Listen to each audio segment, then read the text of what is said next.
નમસ્કાર વિદ્યાર્થી મિત્રો, word in box academy Ahmedabad શાખામાંથી હું મિતેશ એમ સોલંકી આપનું હાર્દિક સ્વાગત કરું છું. મિત્રો, થોડા સમયથી આપણે વિડીયો લેક્ચર દ્વારા નિયમિત મળી રહ્યા છીએ અને આપ કદાચ હવે સમજી શક્યા હશો કે મારા લેક્ચરમાં તમને 100% કોઈને કોઈ એવી નવી બાબત જાણવા મળતી હશે જે સામાન્ય રીતે બજારમાં મળતા પુસ્તકોમાં મળતી નથી. અને આજે પણ હું તમને એક એવો જ વિષય ભણાવવા જઈ રહ્યો છે જે તમે સ્ક્રીન ઉપર જોઈ શકો છો, વીપ, અથવા તો ગુજરાતી પુસ્તકોમાં આપણે એમને દંડનાયક તરીકે અભ્યાસ કરતા હોઈએ છીએ. અને આજે એટલે જ મેં મારી કવર સ્લાઇડ ઉપર એક મેસેજ પણ મૂકેલો છે કે તમે ક્યારેય તમે ન જાણી હોય તેવી માહિતી તમને આ લેક્ચરમાં પણ મળશે એવી હું તમને લેખિત ગેરંટી આપી શકું છું. હવે આપણે આજનો લેક્ચર શરૂ કરીએ અને વીપ વિશે જાણવાનો થોડો પ્રયત્ન કરીએ. તો મિત્રો, વીપને સમજતા પહેલાં આપણે આપણી જે સંસદીય લોકશાહી છે તેની થોડી પૃષ્ઠભૂમિને સમજી લેવી જરૂરી છે. જે આપણી સરકાર હોય છે સંસદીય લોકશાહીમાં, આ સરકાર મુખ્યત્વે બહુમત પર ચાલતી હોય છે. તમને ખ્યાલ છે કે લોકસભામાં જરૂરી બહુમતી મળે તો જ સરકાર બનાવવાનું આમંત્રણ રાષ્ટ્રપતિ દ્વારા મળતું હોય છે અને પછી એ બહુમતી જાળવી રાખે તો જ એ સરકાર જે છે તે આગળ પોતાની જવાબદારી નિભાવી શકતી હોય છે. તો બહુમત બહુ અગત્યની બાબત છે.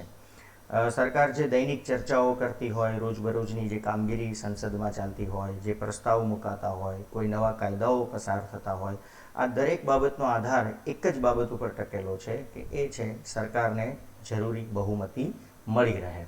એટલે દૈનિક બાબતોમાં જ્યારે મત વિભાજન એટલે કે મતદાન થાય કોઈ પણ બાબતને પસાર કરવા માટે, તો એ વખતે સરકારે પોતાની બહુમતી સાબિત કરવી પડતી હોય છે. જો સરકાર બહુમતી ન મેળવી શકે તો એ બહુ મોટો પ્રશ્ન બની જાય છે. એનો અર્થ એવો થયો કે સંસદીય લોકશાહીમાં સરકાર સ્થિર છે તેની સાબિતી સરકારે રોજ આપવી પડતી હોય છે.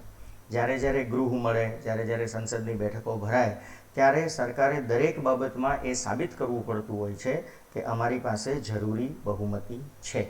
અને જો સરકારની કોઈ બાબત, કોઈ પ્રસ્તાવ, કોઈ ચર્ચા કે કોઈ કાયદો પસાર કરવામાં સરકારને જરૂરી બહુમતી ન મળે, એટલે કે સરકાર મતદાનમાં હારી જાય, તો તમને ખ્યાલ છે કે સરકાર છે તે અસ્થિર થઈ જાય અને એવા સંજોગોમાં રાજીનામું આપવા સુધીના દિવસો પણ આવી શકે છે. ટૂંકમાં, સંસદીય લોકશાહીમાં અને સંસદીય કામગીરીમાં બહુમતી એ સૌથી અત્યંત જરૂરી પરિબળ છે. એના માટે સરકારના સભ્યો જે હોય છે એમને હાજર રાખવા, એમને મતદાન કરાવડાવવું, એમને ચર્ચામાં એવી દલીલો કરવી, આ બધું કરવું બહુ ફરજિયાત હોય છે. અને આ જે બાબતો છે એવી જ બાબતો વિપક્ષને પણ લાગુ પડે છે. વિપક્ષ ભલે સરકારમાં નથી, પરંતુ વિપક્ષે પણ એકજૂટ થઈને સરકારની વિરુદ્ધ એક ચોક્કસ બને એટલો મોટો બહુમત સાબિત કરવાનો પ્રયત્ન કરવાનો હોય છે. તો કહેવાનો અર્થ કે સંસદીય લોકશાહીમાં એક તરફ સત્તા પક્ષ બેસે, એક તરફ વિરોધ પક્ષ બેસે, પણ બંને પોતપોતાના સંખ્યાબળને જાળવી રાખવા માટે ખૂબ મહેનત કરતા હોય છે. સરકાર ટકાવી રાખવા માટે બહુમતી જાળવી રાખવી પડે છે અને વિરોધ પક્ષમાં જેટલા પણ સભ્યો બેસે છે એ એકજૂટ થઈને સરકારનો વિરોધ કરે તો જ એ વિપક્ષ જે છે તે મજબૂત વિપક્ષ કહેવાય. તો આ કામ કરવા માટે પક્ષ અને વિપક્ષ, હવે આપણો વિષય આવી રહ્યો છે, પક્ષ અને વિપક્ષ બંને તરફ દંડનાયકની નિમણૂક કરવામાં આવે છે, જેને આપણે વ્હીપ કહીએ છીએ. અને હવે આ વ્હીપનું મહત્વ શું છે તમને સમજાશે. તો આગળ વધીએ. વ્હીપ, જે મેં હમણાં જ કહ્યું કે ગુજરાતીમાં આપણે દંડનાયક કહીએ છીએ, હિન્દીમાં તમે એમને સચેતક કહો છો. તો આ વ્હીપનો જન્મ કેવી રીતે થયો? તો અગેન આપણે થોડા ઇતિહાસમાં જઈશું પહેલાં. તો 1769માં હાઉસ ઓફ કોમન્સમાં એડમંડ બર્ક નામના વ્યક્તિએ સૌ પ્રથમવાર વ્હીપ શબ્દનો ઉપયોગ કરવાની શરૂઆત કરી. આ પ્રશ્ન બનતો નથી, હું તમને એની પૃષ્ઠભૂમિ એટલે કહું છું કે તમે એક સંપૂર્ણ જાણકારી મેળવો. હવે રાજાશાહી જ્યારે હતી ઇંગ્લેન્ડમાં, ત્યારે રાજાઓનું એક વર્ચસ્વ હતું અને રાજાની વિરુદ્ધમાં તમે જાઓ તો એ રાજાને ગમતું નહીં. માટે રાજાશાહીમાં જ્યારે પણ કોઈ સભ્યો જો રાજાની વિરુદ્ધ કોઈ પ્રવૃત્તિ કરે અથવા મત આપે, તો એવા સમયે સભ્યોને કોરડા મારીને પોતાના પક્ષે કરવાની એક પ્રવૃત્તિ ચાલતી. આ બધી રાજાશાહીના તમને ખ્યાલ છે કે આડઅસરો હતી. અને કોરડા મારવાની જે પ્રક્રિયા છે એને જ કહેવાય વ્હીપિંગ. અને આ વ્હીપિંગ ઉપરથી જ આવેલો શબ્દ એટલે વ્હીપ. અને એટલે પછી ઇંગ્લેન્ડમાં જ્યારે લોકશાહી આવી તો લોકશાહીમાં આ શબ્દ સમૂહ બહુ પ્રચલિત બન્યો, whipping the members. Whipping the members એટલે અહીંયા કોરડા નથી ઝીકવામાં આવતા, પરંતુ રાજકીય પક્ષમાં એક ચોક્કસ નિર્દેશ આપવાની પ્રક્રિયા એટલે વ્હીપ. વ્હીપ એટલે એક જાતનો આદેશ કે દરેકે આ પ્રમાણે જ વર્તવાનું રહેશે. આ પણ એક પ્રકારનો કોરડો થયો, પણ આ શાબ્દિક કોરડો છે, રાજકીય પક્ષનો કોરડો છે અને સભ્યોએ આ પ્રમાણે જ વર્તવાનું રહેશે. આ જે પ્રક્રિયા છે એના માટેનો શબ્દ સમૂહ છે વ્હીપિંગ ધી મેમ્બર્સ, અને એના ઉપરથી શબ્દ આવ્યો વ્હીપ. એનો મતલબ કે ગૃહની અંદર એક રાજકીય પક્ષના સભ્યોએ કેવી રીતે વર્તન કરવાનું તે અંગેનો જે આદેશ છે તેને કહેવાશે વ્હીપ. આને લીધે થાય શું કે ચલો સત્તા પક્ષ તરફ કદાચ એક સ્પષ્ટ બહુમતી હોય તો એક જ પક્ષ હોય એટલે એક વ્હીપ હોય, પણ વિપક્ષની અંદર તો ઘણા બધા નાના મોટા પક્ષ બેઠા હોય છે. તો આ દરેક રાજકીય પક્ષ જે છે તે પોતપોતાના વ્હીપ અથવા તો દંડનાયકની નિમણૂક કરતા હોય છે. એટલે વિરોધ પક્ષમાં ધારો કે 6, 7, 8, 9 કે 10 રાજકીય પક્ષ બેઠા હોય તો એ દરેક રાજકીય પક્ષ પોતાના એક વ્હીપની નિમણૂક કરશે, અને જે સત્તા પક્ષ છે ધારો કે એક જ પક્ષ હોય તો એક વ્હીપને એ નિમણૂક કરશે, અને એકથી વધારે પક્ષ ભેગા મળીને જો સંગઠિત સરકાર ચલાવતા હોય તો પણ દરેક પક્ષ જે છે તે એક વ્હીપની નિમણૂક કરશે. ઇન શોર્ટ, ગૃહમાં જેટલા રાજકીય પક્ષ બેઠા હોય, પછી એ સત્તામાં હોય કે વિપક્ષમાં હોય, દરેક રાજકીય પક્ષ એક વ્હીપની નિમણૂક તો કરશે ને કરશે. એટલે બંને ગૃહમાં બધા પક્ષમાં એક દંડનાયક તો હોય ને હોય. અને આનો સીધો અર્થ એવો થયો કે જે દંડનાયક બનશે, જે વ્હીપ બનશે, એ ગૃહનો સભ્ય પણ હોય ને હોય છે. તો આ એક વ્હીપના જન્મની વાત થાય છે. બીજી વસ્તુ, ઘણાને એ ખ્યાલ નથી કે વ્હીપ એટલે આદેશ કે વ્હીપ એટલે કોઈ પદ. તો મિત્રો, વ્હીપ એટલે બંને. વ્હીપ એ પદનું નામ પણ છે, અને વ્હીપ જ્યારે કોઈ આદેશ જારી કરે છે તો તેને પણ વ્હીપ કહેવામાં આવે છે. એટલે વ્હીપ એક વ્યક્તિ પણ હોઈ શકે હોય અને વ્હીપ એક આદેશ પણ હોય છે. હવે ભારતના સંદર્ભમાં વ્હીપ શું છે, દંડનાયક શું છે તેની વાત કરી લઈએ. તો આપણે તો બ્રિટનની ઘણી બધી પ્રણાલીઓ અપનાવી છે, એમાંથી આપણે વ્હીપ પણ અપનાવેલો છે. પરંતુ યાદ રાખજો, બંધારણમાં કોઈ પણ જગ્યાએ તમને વ્હીપ શબ્દ લખેલો જોવા મળશે નહીં. બીજું, આપણે અગાઉ ભણી ગયા છે કે બંને ગૃહ પાસે પોતપોતાની કાર્યરીતિના નિયમો બનાવવાની એક સ્વતંત્રતા હોય છે, જેને પોતાની ગાઈડલાઇન્સ કહીએ છીએ આપણે. તો આ જે ગાઈડલાઇન્સ છે એમાં પણ કોઈ પણ જગ્યાએ તમને વ્હીપ શબ્દોનો ઉલ્લેખ જોવા મળશે નહીં. એટલે બંધારણ કે માર્ગદર્શિકા બંનેમાંથી કોઈ જગ્યાએ વ્હીપ શબ્દનો ઉપયોગ જોવા મળશે નહીં. પરંતુ 1985માં જ્યારે 52મો બંધારણીય સુધારો આવ્યો, અને તમને ખ્યાલ છે કે 52મા બંધારણીય સુધારામાં આપણે શું કર્યું, તો કે પક્ષ પલટા વિરોધી કાયદો જે છે તે દાખલ કર્યો. અને આ પક્ષ પલટા વિરોધી કાયદાની જોગવાઈઓ આપણે અનુસૂચિ 10માં લખી અને બંધારણમાં 10મી અનુસૂચિ ઉમેરાઈ ગઈ. આ 10મી અનુસૂચિમાં જે કાયદાઓ લખવામાં આવ્યા એમાં પણ કોઈ જગ્યાએ વ્હીપ શબ્દનો ઉપયોગ કરવામાં આવ્યો નથી. પરંતુ અહીંથી હવે આપણા ભારતીય વ્હીપની શરૂઆત થઈ રહી છે. 1985માં જે કાયદો આવ્યો એમાં વ્હીપના સ્થાને આપણે શબ્દ વાપરેલો છે ડાયરેક્શન. ડાયરેક્શન એટલે કે નિર્દેશ કરવો. તો આ જે ડાયરેક્શન શબ્દ છે એનો જે ભાવ છે, એનો જે મૂળ સ્વભાવ તમે જુઓ છો તો એ ક્યાંક ને ક્યાંક વ્હીપને જ પ્રતિનિધિત્વ કરતો હોય એવું તમને દેખાય છે. એટલે 1985ના કાયદામાં વ્હીપનો અપ્રત્યક્ષ જન્મ થઈ ગયો એવું આપણે કહી શકીએ. વ્હીપ હતું તો ખરા જ, પરંતુ તેને સ્વીકૃતિ નહોતી મળી. તો પછી વ્હીપને કાયદાકીય ઓળખ કેવી રીતે મળી? કેમ કે મેં હમણાં જ કીધું 1985ના કાયદામાં ડાયરેક્શન શબ્દ હતું, વ્હીપ ભાવ હતો, પણ વ્હીપ શબ્દને ક્યાંય કાયદાકીય ઓળખ મળી નહોતી. તો એના માટે 1998માં સંસદમાં એક કાયદો પસાર કરવામાં આવ્યો, અને આ કાયદાનું નામ છે મિત્રો leaders and chief whips of recognised parties and groups in parliament facilities act 1998. આ કાયદાની અંદર સૌ પ્રથમવાર વ્હીપ શબ્દને કાયદેસર એક ઓળખ આપવામાં આવી. હવે હમણાં જે મેં વાત કરી કે 1985 જે છે ટર્નિંગ પોઈન્ટ છે, ત્યાંથી વ્હીપની ભાવનાને કાયદેસરતા નહોતી મળી, પણ એક એનું વજન જે છે તે વધતું હતું. તો 1985 પહેલાં શું થતું હતું કે 1985 પહેલાં કોઈ સભ્ય, ગૃહનો સભ્ય જો રાજકીય આદેશનો અથવા તો પક્ષના આદેશનો ભંગ કરે તો એની ઉપર કોઈ કાયદેસર પગલાં નહોતા લઈ શકાતા. માત્ર વધીને શું થાય કે ભાઈ આપણા રાજકીય પક્ષના એક સભ્યએ આપણા પક્ષનો આદેશ માન્યો નથી તો આપણે તેને પક્ષમાંથી દૂર કરી દઈએ છીએ. મતલબ કે એની બેઠક જળવાયેલી રહેતી, માત્ર તે વ્યક્તિને આપણે પક્ષમાંથી દૂર કરી દેતા. આ 1985 પહેલાંની સ્થિતિ હતી. અને તમને ખ્યાલ છે કે 1967થી 1985 વખતનો જે સમયગાળો છે એ દલબદલું સમય તરીકે ઓળખાય છે. આયારામ ગયારામ અહીંયા બહુ પ્રચલિત પેલી કહેવત હતી કે સભ્યો એક પક્ષમાંથી બીજા પક્ષમાં, બીજા પક્ષમાંથી ત્રીજા પક્ષમાં આવતા જતા રહેતા. મતલબ વ્હીપથી અથવા તો વ્હીપ જેવી ભાવ થઈ કોઈ ઝાઝો વધારે ફરક પડતો નહોતો. 1985 પછી વ્હીપ શબ્દ જે છે એટલે કે વ્હીપની જે ભાવના છે એ પેલા કાયદાને લીધે વધારે મજબૂત બની. વ્હીપનો જો ભંગ કરવામાં આવતો 1985 પછી કોઈ સભ્ય જો પોતાના પક્ષના આદેશનો ભંગ કરે તો તેની ઉપર પક્ષપલટા વિરોધી જોગવાઈઓ લાગુ થતી. અને એવા સંજોગોમાં એ સભ્યને રાજકીય પક્ષનું સભ્યપદ તો ગુમાવવાનો વારો આવતો જ, પરંતુ પોતાની જીતેલી જે બેઠક છે ગૃહની એ પણ ગુમાવવી પડતી. એનો મતલબ કે 1985 પછી વ્હીપનું પ્રભુત્વ જે છે તે રાજકીય રીતે અને કાયદાકીય રીતે ખૂબ જ વધી ગયું એવું આપણે કહી શકીએ. મારી પાસે 2019 સુધીનો આંકડો નથી આવ્યો, પણ તમને જાણીને કદાચ નવાઈ લાગશે કે 1985માં કાયદો બન્યો ત્યારથી લઈને 2010 સુધીમાં જો તમે પાર્લામેન્ટની હિસ્ટ્રી જોશો તો 19 સાંસદોએ પોતાની બેઠક ગુમાવી હતી જસ્ટ બીકોઝ કે તેમણે વ્હીપનો ભંગ કરેલો હતો.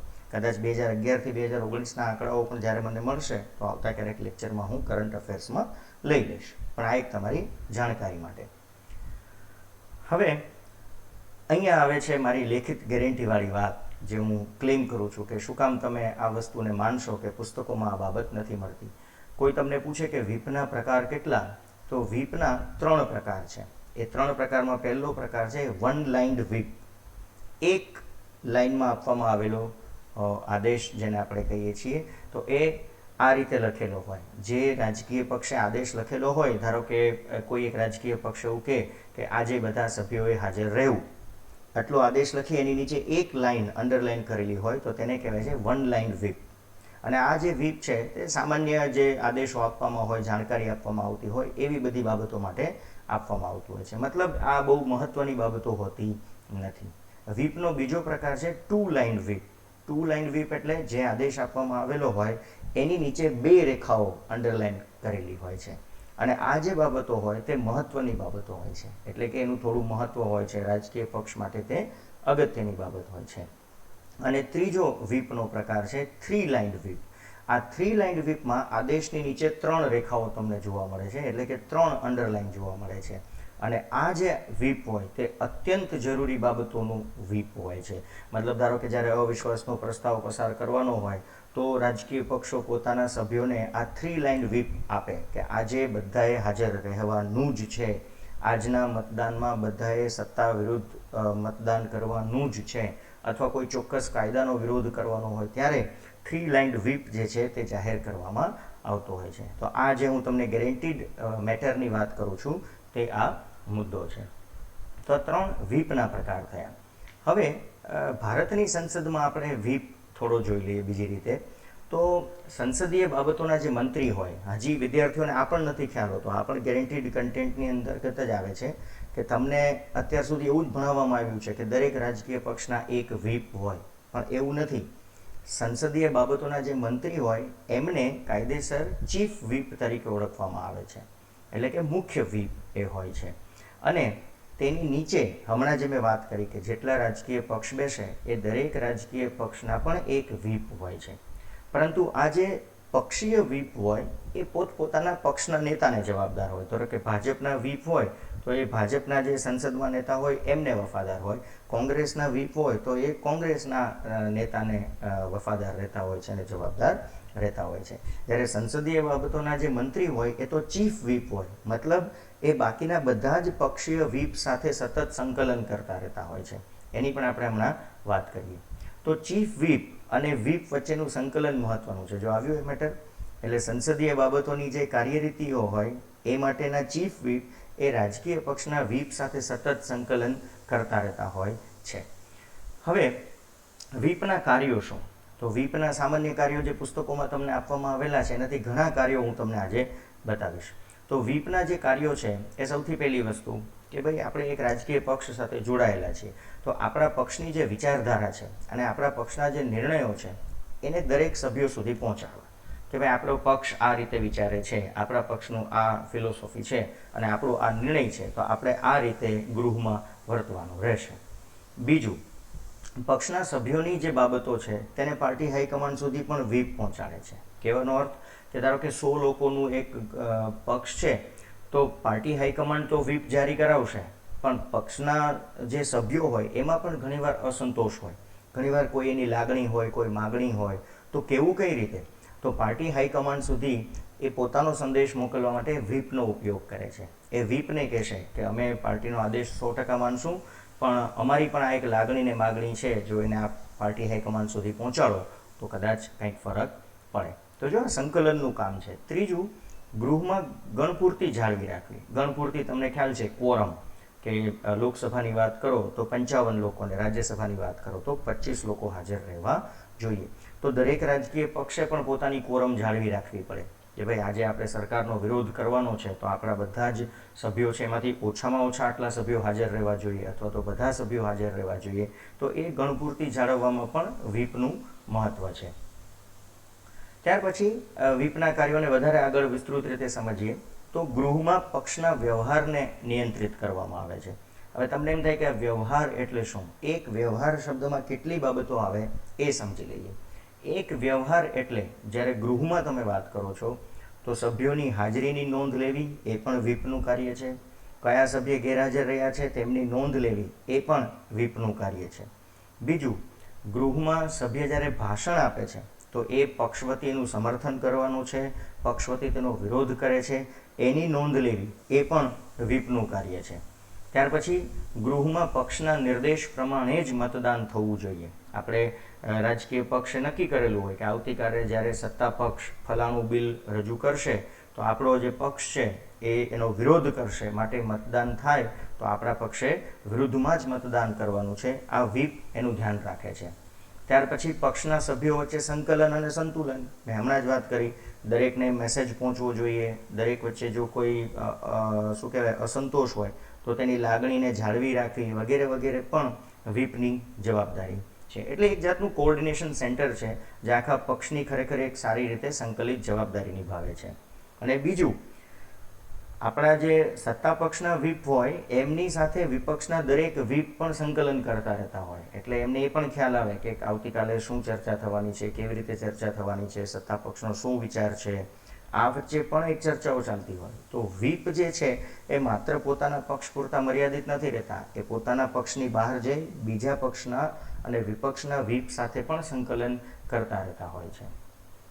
સંસદીય સમિતિઓ શબ્દ તમે ઘણીવાર સાંભળતા હો છો કે ફલાણી બાબત માટે સંસદીય સમિતિની રચના કરવામાં આવી. તો એમાં જે સભ્યોની પસંદગી થાય છે એ વખતે પણ વ્હીપનું મહત્વ છે. એટલે રાજકીય પક્ષ વ્હીપને પૂછે છે કે તમારી દ્રષ્ટિએ આ સંસદીય સમિતિમાં આપણા પક્ષમાંથી કયા સભ્યને નોમિનેટ કરવા જોઈએ અથવા તો આપણે એને મૂકવા જોઈએ. આ બધી કામગીરી પણ વ્હીપ દ્વારા કરવામાં આવતી હોય છે. પછી ઘણીવાર શું હોય કે રાષ્ટ્રીય પક્ષ જે મોટી પાર્ટીઝ હોય, ભાજપ છે, કોંગ્રેસ છે, આ પ્રકારની, તો એ લોકોની કામગીરી ખૂબ વધારે હોય, કેમ કે બહુમતી ધરાવતો પક્ષ છે. તો આપણો ભારત દેશ તો 28 રાજ્યોમાં ફેલાયેલો છે, તો એક વ્હીપ બધી કામગીરીને પહોંચી ન વળે. તો ઘણીવાર શું થાય, મોટા રાજકીય પક્ષો ઉત્તર ભારત, પૂર્વ ભારત, પશ્ચિમ ભારત, દક્ષિણ ભારત અને મધ્ય ભારતના વિસ્તારને આવરી લેવા માટે પ્રાદેશિક વ્હીપની પણ નિમણૂક કરે છે. એટલે દક્ષિણ ભારતના રાજ્યોની કોઈ બાબત હોય તો એમની પાર્ટીના સભ્યો સાથેનું સંકલન જે છે તે દક્ષિણ ભારત માટે નિમણૂક કરેલા વ્હીપ દ્વારા કરવામાં આવતી હોય છે. તો આ પ્રકારના વ્હીપ પણ સંસદમાં બેસતા હોય છે. હવે વ્હીપને સવલતો શું મળે? વ્હીપ જે છે એ થોડી કામગીરી, હવે તમે સમજી ગયા છો કે ખૂબ એમને સંકલનની કામગીરી કરવાની હોય તો વ્હીપ જે છે એમને 10,000 ફોન કોલ્સ ફ્રી મળે છે. મેં કહ્યું ને સંકલનનું કામ છે એટલે એમને ફોન કોલ્સ ફ્રી મળે છે.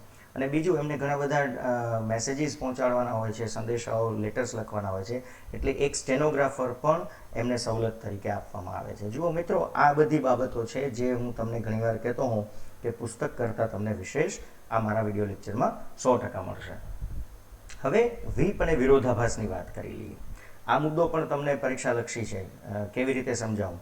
ધારો કે બંધારણના આર્ટિકલ 105માં એવું લખેલું છે કે ભાઈ ગૃહના જે સભ્ય છે તે પોતાની ઈચ્છા પ્રમાણે ગૃહમાં વર્તી શકશે, પોતાની ઈચ્છા પ્રમાણે પોતાના વિચાર જે છે, અભિવ્યક્તિની સ્વતંત્રતા 105 નંબરનો આર્ટિકલ આપે છે, અને મતદાન પણ એ પોતાની ઈચ્છા મુજબ કરી શકવો જોઈએ.